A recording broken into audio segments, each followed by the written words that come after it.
हाजिर हूँ अपनी एक नए वीडियो के साथ। आज बहुत ही सीरियस मैटर पर बात करने वाला हूँ मैं। आज सुबह 30 मार्च जो सुबह हुई, इंटर के बच्चों ने जो अभी तक मेहनत की थी उसको लेकर तैयार हुए कि आज दोपहर में हमें ये पेपर देने जाना है। दोपहर में बच्चे केंद्र तक पहुंचते हैं, वहां पता लगता है कि पेपर लीक हो गया। दोपहर में ही न्यूज़ आ गई कि पेपर लीक हो गया और अब पेपर जो है 13 अप्रैल को कराया जाएगा। एकदम से न्यूज़ जब स्टूडेंट के सामने आई तो स्टूडेंट परेशान हो गए कि ऐसा पहले कभी नहीं हुआ था, जो बोर्ड एग्जाम है उसको कैंसिल करना पड़े इसके पेपर लीक के कारण। क्योंकि पेपर तो बहुत सारे कई बार लीक हुए और लगभग शिक्षा माफिया किसी भी साल खत्म नहीं हुए। सरकार ने बहुत सारे प्रतिबंध लगाए, गवर्नमेंट ने बहुत सारे कड़े कदम उठाए और इन नकल पे रोक लगाने के लिए, लेकिन नकल माफिया कभी भी खत्म नहीं हुए। हर साल वो पेपर लीक करवाते हैं, हर साल वो नकल करवाते हैं, लेकिन इस बार सरकार की जो एक्टिवनेस है ये उनकी काम आई और उन्होंने पेपर शुरू होने से पहले ही इस बात का पता लगा लिया कि पेपर लीक हो चुका है और उन्होंने अचानक मतलब आनन फानन में इस पेपर लीक मामले पर कड़ा एक्शन लिया और तुरंत पेपर को कैंसिल करवा दिया और नई डेट जारी कर दी कि 13 अप्रैल की सुबह 8 बजे ये पेपर फिर से शुरू होगा, यानी पेपर ये फिर से करवाया जाएगा। तो मैं आज आपसे बात करने आया हूं कि पेपर लीक क्यों होता है, पेपर लीक कैसे कराया जाता है। लीक करवाने में सबसे बड़ी भूमिका अध्यापकों की ही होती है। अध्यापक, वे अध्यापक जो चंद रुपए की लालच में जो छात्रों के भविष्य के साथ खेलते हैं, छात्र जो पूरे साल जम के मेहनत करते हुए, छात्र जो पूरे साल जम के मेहनत करते हैं, बहुत मेहनत से पढ़ाई करते हैं और अपने पेपर की तैयारी करते हैं, अचानक उनको पता लगता है केंद्र पर जाकर कि पेपर लीक हो गया और आज की परीक्षा टाल दी गई। तो वो जो माइंड सेट होता है स्टूडेंट्स का, वो माइंड सेट तो उनका एकदम से बिगड़ जाता है, क्योंकि वो माइंड सेट बना के गए थे कि आज हमें इंग्लिश का पेपर देना है और हमें आज के आज ही अपना पेपर देकर इंग्लिश के पेपर से फुर्सत लेनी है। अचानक उनको पता लगा कि इंग्लिश का पेपर आज नहीं है, 10 दिन बाद है, 12 दिन बाद है, तो उनका माइंड सेट वहाँ बिगड़ जाता है। तो मैं उन सभी अध्यापकों से पूछने आया हूँ बात कि क्या मिलता है आपको पेपर लीक करवाकर। क्या लीक करवाने से पहले आपने कभी उन छात्रों के बारे में सोचा है जो पूरे साल कड़ी मेहनत करते हैं और अपने परीक्षा की तैयारी करते हैं? वो उनकी मेहनत पे उनके ऊपर क्या असर पड़ता है।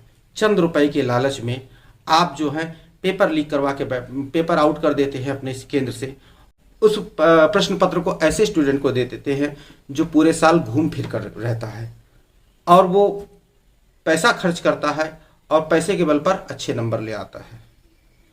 क्या ऐसे स्टूडेंट हमारे देश का भविष्य संवार सकते हैं? कभी नहीं। लेकिन आप लोग क्या करते हैं कि थोड़े से पैसे पाए और पेपर लीक करवा दिया, और पेपर लीक करवाने का परिणाम क्या देखा कि सरकार एक्टिव हुई और उसने जो तुरंत ही परीक्षा को कैंसिल किया। पेपर लीक जो हुआ था सबसे पहले बलिया में हुआ था, बलिया से ही पेपर लीक हुआ है। वहीं पर पता लगा कि जो पेपर छात्रों की मोबाइल पर फ्लैश हो रहा है वही पेपर आज जो है परीक्षा में आया है। और तो हमारे यूपी के सीएम जो योगी आदित्यनाथ जी इस मामले की उच्च स्तरीय जांच करवा रहे हैं और जांच के बाद उन्होंने साफ साफ ये बात कही है कि जो भी लोग इसमें दोषी पाए जाते हैं उनके ऊपर एनएसए लगाया जाएगा। एनएसए, राष्ट्रीय सुरक्षा कानून के तहत उनके ऊपर कार्रवाई की जाएगी, यानी कि बहुत बड़ा कदम उनके ऊपर उठाया जाएगा। अब मैं आ जाता हूँ उन स्टूडेंट से कि वो स्टूडेंट जो आज के माइंड सेट में गए होंगे, आज ये माइंड सेट लेकर गए होंगे कि आज मुझे इंग्लिश का पेपर देना है, लेकिन इंग्लिश का पेपर 12-13 दिन के बाद है। तो उनके लिए एक गोल्डन अपॉर्चुनिटी भी एक तरीके से आ गई कि जो कुछ भी पॉइंट उनसे मिस हुआ होगा, कुछ भी जो थोड़ा बहुत उनसे छूटा रहा होगा, जो कुछ वो तैयार नहीं कर पाएंगे, उनके लिए एक्स्ट्रा समय मिल गया। एक्स्ट्रा समय में आप तैयार कीजिए, रिलैक्स होकर मत बैठ जाइए, वरना ये पेपर आपका खराब हो सकता है। तो आप अपने जो जितना भी आपने पढ़ रखा है उनको रिकॉल करते रहिए, भूलिए मत इन 12 दिनों के बीच में, क्योंकि आज 30 तारीख है, 13 अप्रैल को पेपर होना है, बीच में 12-13 दिन का समय है। 12-13 दिन के बीच में कम से कम 2 बार को नहीं तो एक बार ही तो सही अपने जो पूरा जो है जितना आपने पढ़ रखा उसको रिकॉल कर लीजिए अपने माइंड में, क्या क्या चीज़ें मैंने पढ़ी। लेकिन आज नहीं कीजिएगा, एक हफ्ते या और 7-8 दिन के बाद एक बार रिकॉल कर लीजिएगा। इससे होगा कि आपका जो माइंड में जितना भी सब्जेक्ट होगा फिर से फ्रेश हो जाएगा। आप उसे जो कुछ भी आपसे बचा रहेगा 8 दिन के बाद, इसलिए कह रहा हूँ क्योंकि 13 दिन का समय है। 8 दिन के बाद अगर कुछ रिकॉल करते हैं और कोई चीज़ आपको ऐसा लगता है कि आप भूल रहे हैं, तो बीच में 5 दिन का समय आपके पास मिल रहा है, आप उसे फिर से तैयार कर सकते हैं। लेकिन रिलैक्स होकर मत बैठ जाइएगा, क्योंकि यदि रिलैक्स होकर बैठ गए तो ये पेपर आप खराब कर सकते हैं।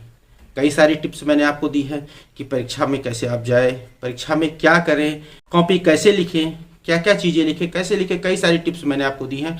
साथ ही साथ एक टिप और देना चाहता हूँ कि यदि आपने अभी छोड़ दिया, पेपर आज कैंसिल हुआ है और इसके कारण यदि आपने अभी छोड़ दिया तो आपका पेपर बिगड़ सकता है।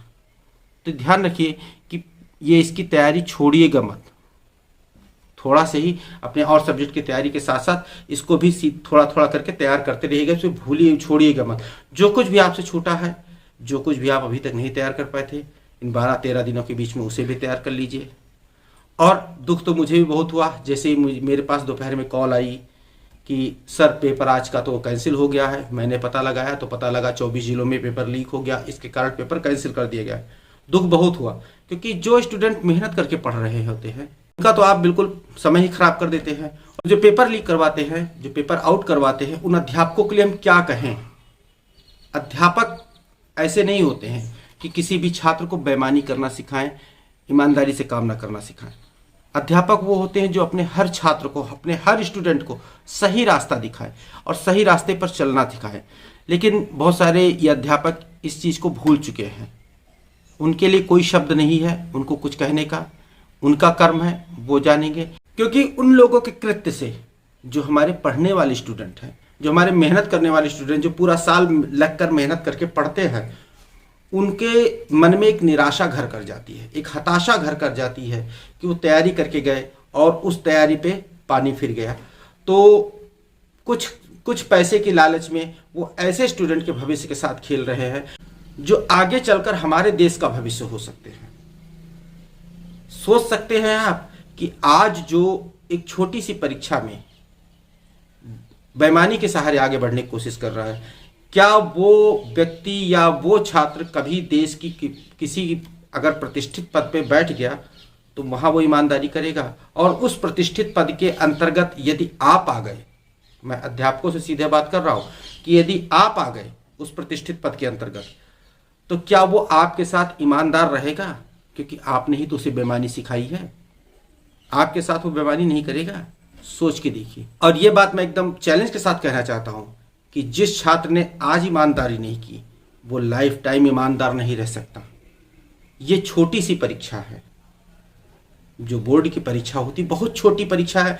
मतलब आपकी जिंदगी की परीक्षा के सामने ये बहुत ही नन्ही सी परीक्षा समझ लीजिए। परीक्षा के जो बृहद रूप है उसका अंदाजा आप खाली एक छोटे से कंपैरिजन से लगा सकते हैं कि एक गौरैया और एक हाथी का कंपैरिजन कीजिए और कितना बड़ा अंतर दोनों में होता है। तो ये बोर्ड परीक्षा उस गौरैया के समान है और आपके लाइफ में होने वाली परीक्षा उस हाथी के समान है। आज आप इस छोटी सी परीक्षा में बेईमानी करके पास होना चाह रहे हैं, तो क्या उस हाथी जैसी परीक्षा को आप ईमानदारी से पास करेंगे? कभी नहीं करेंगे, उसमें भी आप बेईमानी सोचेंगे। और उन अध्यापकों से कहना चाहूँगा जो आज छात्रों को बेईमानी की राह पे डाल रहे हैं, क्या आपका ये कर्तव्य है? आप जिन बच्चों को शिक्षा दे रहे हैं उन बच्चों को आप बेईमानी करना सिखाएं? कभी नहीं। तो इसी के साथ आज मैं अपनी बात खत्म करता हूँ। मन में बहुत सारी बातें थी, सोचा आपसे बात शेयर कर लेता हूँ। अगर किसी अध्यापक को मेरी बात का बुरा लग गया होगा, कोई छात्र बुरा मान जाए, तो मुझे कोई फर्क नहीं पड़ने वाला, क्योंकि मैंने जो सही बात थी वही की।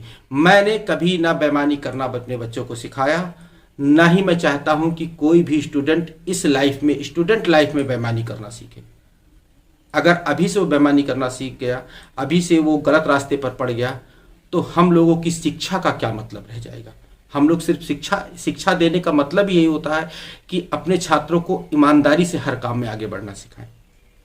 तो जो बुरा मान रहे हैं बुरा मानते रहे, लेकिन मेरी मन की बात मेरी जो सामने थी मैंने आपको कह दी। बहुत सारे लोग इस पर कमेंट करने आएंगे, कुछ उल्टा सीधा कहेंगे, तो मुझे कोई फर्क नहीं पड़ने वाला। जो कह रहे कहने दीजिए, लेकिन मेरे मन की बात थी। मैं सीधा ये चाहता हूं कि सारे स्टूडेंट ईमानदार रहें और ईमानदारी से काम करें। आज उन्हीं बेईमान स्टूडेंट के कारण पेपर जो लीक हुआ है उससे मन को बहुत ठेस लगी थी, और जो ये ठेस लगी थी ये सारे मन के गुबार मैंने आज आपके सामने निकाल दिए। तो मिलता हूँ अपनी किसी और वीडियो में, तब तक के लिए धन्यवाद, थैंक यू, जय हिंद।